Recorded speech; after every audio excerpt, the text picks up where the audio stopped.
Denver Broncos on the road at the Kansas City Chiefs. The Chiefs are currently 9.5-point home favorites. This has come off the 10. This was a double-digit favorite. People were taking the 10.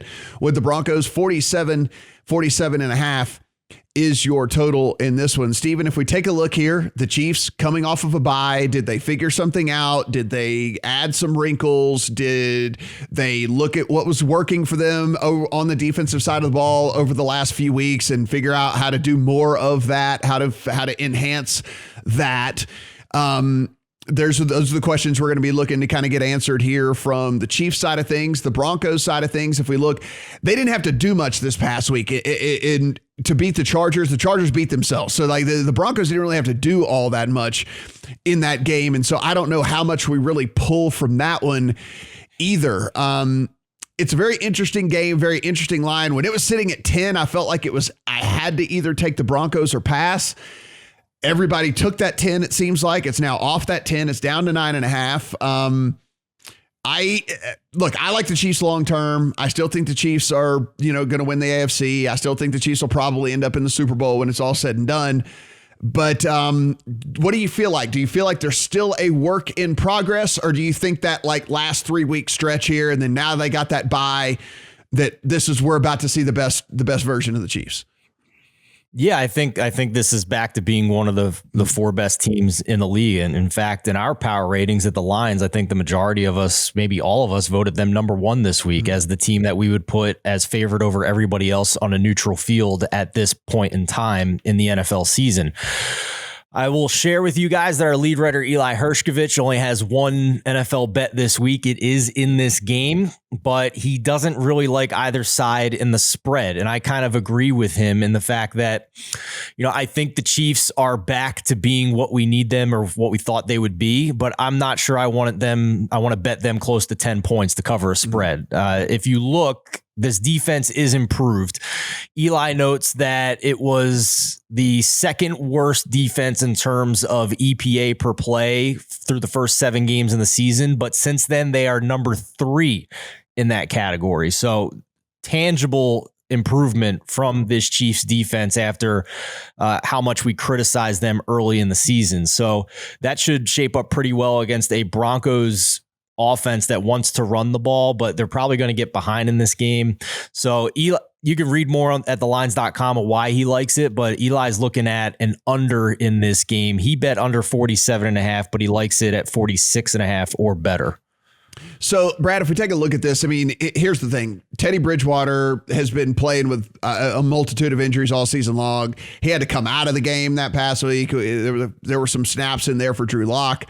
So you got a banged up Teddy Bridgewater in this thing. And if you believe that the Chiefs are going to get any sort of lead and then they're going to have to abandon running the ball and it's going to be on the arm of Teddy Bridgewater, then I think you almost need to be leaning towards the Chiefs here, because I don't think that's obviously the far least efficient way for this Broncos team to go about attacking them. And then at that point, I do think it could probably get out of hand. Now, if you think that they have a ton of success running the ball, then I think you probably have to be leaning towards the points here with the Broncos. So it really just comes down to game script and how you think that it's all going to play out. Yeah, it's tricky. So we do like Andy Reid off a bye, especially with some time to think about how they're going to adjust to this cover 2 stuff that everyone's been playing. Because I would also say that Fangio he's the architect of this defensive model. Mm-hmm. Right? He came up with this kind of cover 2 stuff, and he's been using it on Mahomes for years to decent effect. Mm-hmm. So I do think that they've got the defensive backs, they've got Bradley Chubb back to bring a bit of pass rush, and the scheme to slow down Mahomes and co again, because. Again, the best game the Chiefs have had was against the Raiders, who were just running cover 3 because they're morons.